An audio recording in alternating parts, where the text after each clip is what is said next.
either I read the full text, which is too long, but which is full of details, which are important for the understanding of my talk, or I abridge it and I will skip the details, which means that you will have little understanding of the cases I'm drawing on.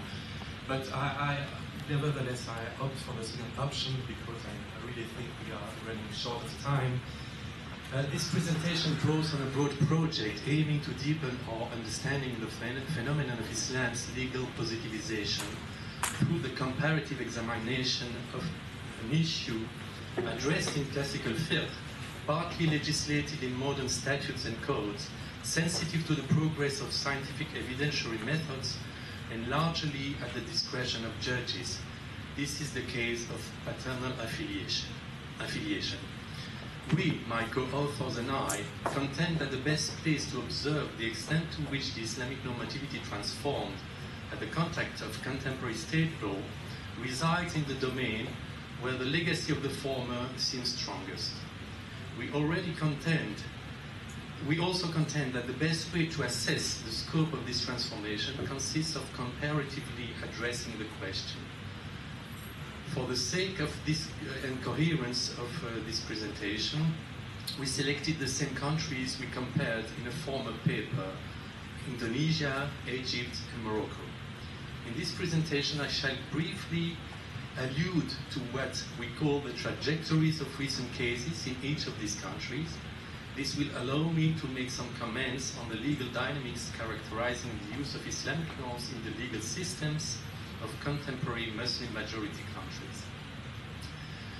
Macisha Mokhtar was a popular Indonesian Muslim dangdut singer who concluded in 1993 with Mr. Mordiono, a Muslim political figure under the presidency of the late Suharto, a religious marriage.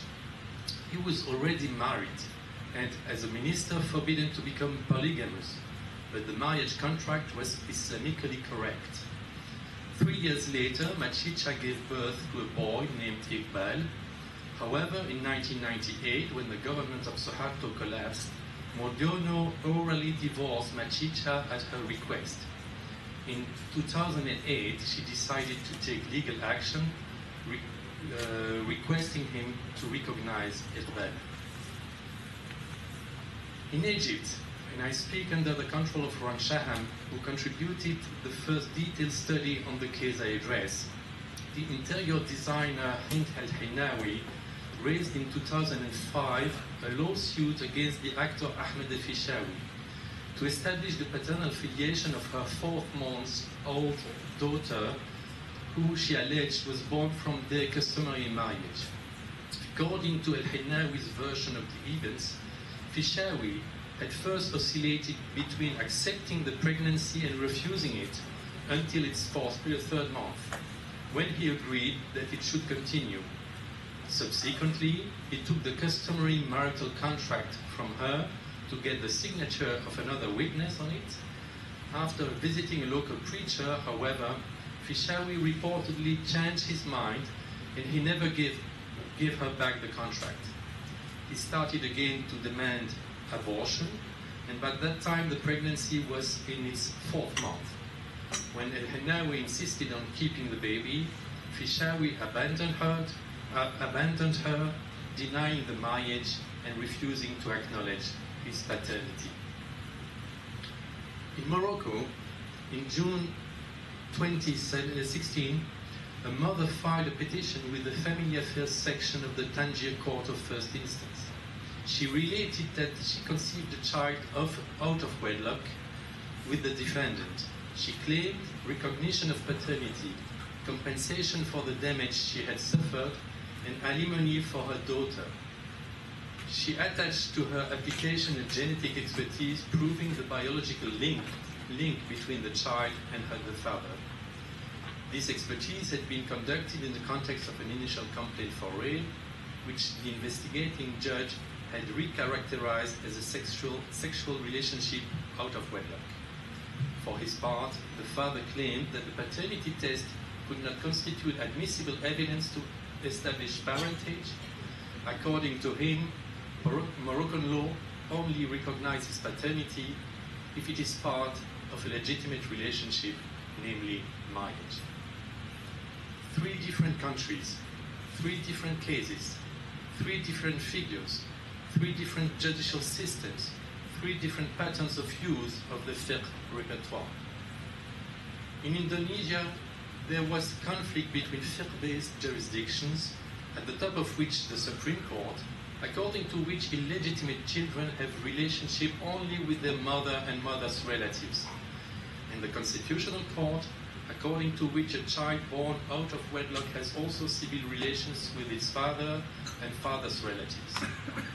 There remains something unclear in this case, which is probably attributable to Modiono's high political profile and the social sensitivity of the legalizing of unlawful, though Islamically legitimate sex.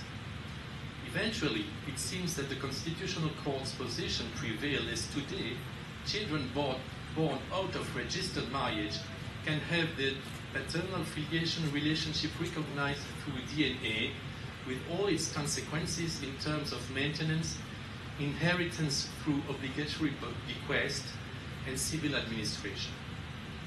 In Egypt, one observes within the framework of national courts the extensive interpretation of fiqh-inspired categories. The silence of the law led the courts to innovatively perform a semi-legislative function. In this work, judges rarely sought guidance in the authoritative collections of classical fiqh. Instead, they used the medium of the Court of Cassation and a body of contemporary legal commentaries and treatises, which are organized as positive law textbooks. Although there is a deal of continuity with classical fiqh at the level of substantive rules, this is achieved in a way that dramatically reduces the open-ended nature of its solutions. In Morocco, on the contrary, we notice, despite an initial attempt at moving the lines, the preference for a restrictive interpretation. The 2 superior courts adopted a traditional position according to which a child born out of wedlock can benefit from neither paternal filiation nor even parental filiation with respect to the father. Setting aside forensic evidence, they based their arguments on a restrictive interpretation of the Maliki sources of fiqh. This ignited fierce reactions in the civil society, and recent political statements, e.g. by the king, seem to leave open the possibility of a reform of the family code in a way that would put an end to the inequality between children born in and out of wedlock. In our former paper, my co-authors and I, this former paper regarding the authentication of marriage in Indonesia, Egypt, and Morocco, we argued that whereas at the substantive level the reference is abundantly made to fiqh, the manner in which it is made has little to do with the classical way of doing. Does it mean that this is not Islamic law? This question is, I think, irrelevant. Islamic law is not what scholars decide it should be, but what protagonists identify as such. We should better respecify this question and describe what actual protagonists refer to as Islamic law and how they do so. In other words, we need a close description of actual practices. Here it appears that under the cover of similar concepts and appellations, transformation was huge. Matthew Pellets speaks of judicial bureaucratization, legal assemblage, and rebranding. As a result, fiqh was thought of through non-fiqhi legal cognition. In my own words, fiqh, through its standardization, became positivized. One of the main characteristics of the positivist legal way of thinking is that, through the process of legal characterization, it reduces the plurality of normative repertoires into one single legal outcome. In other words, the complex interactions of values, moral considerations, theories of justice, religious norms, and the like are translated into a legal syllogism. In such a syllogism, facts, themselves produced in a legally relevant way, are subsumed to general and abstract codified rules. In case the legislation is silent, they are subsumed to rules which are semi-codified through the action of judicial precedents, jurisprudential work, computer-supported templates, etc. The mechanical working of law and adjudication clearly demarcates the worlds of law, religion, and morality, although its concrete functioning is suffused with moral and religious considerations. Moreover, the process of legal characterization is thoroughly teleological, and this teleology is made of goals which are deeply moral. This is why in how interpretations and analogies were, in all three cases, radically creative. The intent was to reform, while the manner was constrained by the available norms, such as obligatory bequest in Indonesia, physiognomy-assimilated DNA testing in Egypt, and tort liability for biological fathers in Morocco. It reminds me of a famous case in Egypt in which the fiqh category of hermaphroditism was extended to that of psychological hermaphroditism to allow the performance of sex change surgery. The competition is not only between normative repertoires, but also within the law, between various legal domains, legislations, jurisdictions, constituencies, etc. This competition reflects a situation of legal polycentricity, which itself reveals that the positivist claim of a totally homogeneous legal system is a fiction. Legal polycentricity is an important feature of contemporary legal systems, much more than so-called legal pluralism, which only reflects the existence of a plurality of norms, not of laws.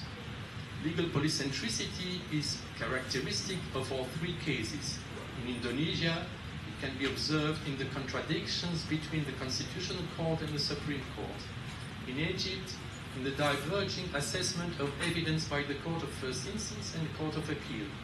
And in Morocco, in both the difference between the various levels of jurisdictions and the recognition of the place and interpretation of the rules of international law within the national legal system. To conclude, Islamic law is what interested protagonists call such. What they call such today in the precincts of courts in Indonesia, Egypt, and Morocco is, within the framework of nationally instituted and pyramidally organized judicial devices, a mix of selected rules derived from classical fiqh, codified or semi-codified, and from other legal repertoires, such as procedural law and international law. This mix of rules is in the hands of judges who teleologically interpret them according to what seems to be, in their view, of prevailing importance: the exclusion of illegitimate sex, the honor of women and their families, the best interest of children, the principle of equality, etc.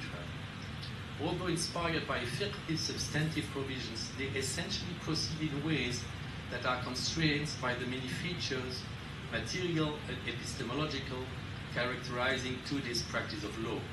These characteristics are those of positive law. Thank you.